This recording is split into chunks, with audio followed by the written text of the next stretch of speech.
Situationships, friends with benefits, casual dating, often the relationships of choice for an avoidant, especially if you're dealing with a dismissive avoidant or a fearful avoidant that leans heavily dismissive.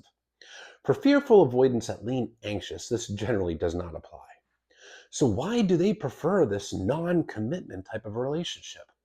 Well, it soothes their fears, but still gives them some surface level connection. It doesn't trigger their attachment wounds. They get that dopamine. And the dopamine rush that they get from the situationship or friends with benefits is what they crave. This is a person that really doesn't form oxytocin bonding.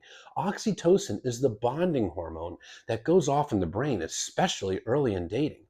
But due to their attachment wounds, their fears, their walls, their brain does not really form the oxytocin in the way that a secure person does, or even an anxious person does. They don't have the ability to bond to their partner in the same way that somebody else does. And that's because of their insecurities. See, the avoidant actually associates commitment with abandonment. Now, that doesn't make logical sense, but when you go back to this person's childhood, it does actually make sense. This is a person that received consistent childhood emotional neglect. They were not given the love and nurturing in the way that they needed. Growing up in households where you don't talk about feelings, and their own feelings were rejected and dismissed as children. They weren't able to express themselves. The problem is they personalize this neglect, growing up to feel defective, unlovable, like there's something wrong with them. That's a personalization of the way that they were treated. They carry this forward to being an adult. They learned in childhood that if you rely on anybody for your emotional needs, you're likely to get rejected, disappointed, abandoned. They couldn't rely on their parents or caretakers. Their feelings were not nurtured. So they create these walls and they keep their partner on the other side of the wall because their subconscious fear is if I let down my wall, this person's going to figure out that I'm defective and unlovable and they're going to reject and abandon me. So, how do they tie that in with commitment? Well, when you commit to somebody, it is implied that you need to be vulnerable with them, that you have to be emotionally available to them, that you have to give something of yourself to them, that those walls have to come down if you're committed. So, since they associate emotional intimacy with rejection and abandonment, emotional intimacy is implied with commitment, so they therefore associate commitment with rejection and abandonment. It gives them enormous anxiety. You may notice that in your situationship or even friends with benefits situation with your dismissive avoidant partner or ex, that every time you talked about a commitment label, they would get a lot of anxiety. They get stressed, shut down, overwhelmed, and tell you things like, why do we have to put a label on it? Well, not putting a label on it gives them the permission to keep their walls up. They don't have to be vulnerable with you because they're not committed to you. They get to get the validation from you, that dopamine rush that they crave, but they don't have to open up and they can keep their walls up, which means they can keep emotional distance and keep themselves safe as they perceive it to be in a maladaptive way. But if they lower their walls, commit to you, put that title on it, well, that means they have to be vulnerable, which means you're going to figure out that they're not good enough and you're going to reject and abandon them. It's not that they actually are not good enough, it's that they perceive themselves to be not good enough. So that's why they often prefer these casual dating situations, friends with benefits, situationships. They crave dopamine and they also get to keep their walls up.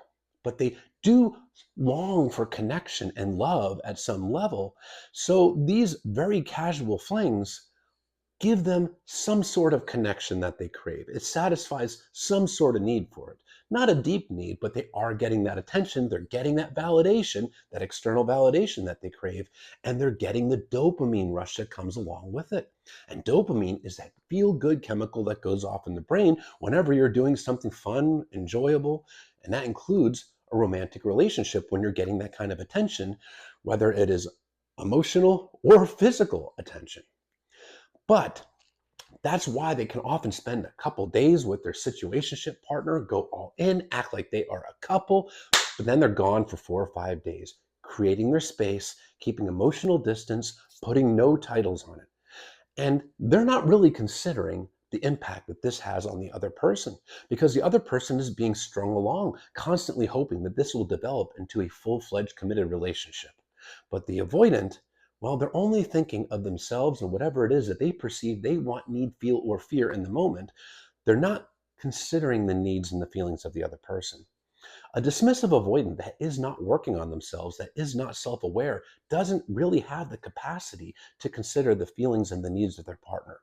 It's all about them because of their attachment wounds and their insecurities. They had to learn it as a child that the only person that would look out for them is themselves. So they become programmed by repetition of this behavior throughout their life to look out for themselves because they learn nobody else will. And it can result in very selfish behavior that lacks empathy and does not consider the feelings of the other person. If you're in a situationship or a friends with benefits situation and you want a real committed relationship, that's the time to hold a boundary. Your boundaries are your limits of what you want, what you don't want, what you need, what you don't need, what your expectations are. Because your needs and feelings do matter. They absolutely do, and don't sell yourself short. And you can simply say, what I'm looking for is a committed relationship. A situationship with no commitment and no progression of the relationship is not something that works for me. And if a committed relationship is not something you're looking for, then this situationship, this relationship is something that doesn't work for me. And hold that boundary. Yes, you might lose the person, but if they're not willing to commit to you, if they're not willing to advance the relationship and they're not willing to meet your needs, you never really had that person. And now, instead of being tied up in a situationship with an unavailable partner, you'll be free to meet a person that will invest the emotional energy into you, that will consider your needs, that does want to show up for you, respect your boundaries, and actually be emotionally available for you. Don't sell yourself short. Don't allow yourself to get strung along and tied up with a partner where it's really a one-way street situationship. You deserve better. Don't sell yourself short.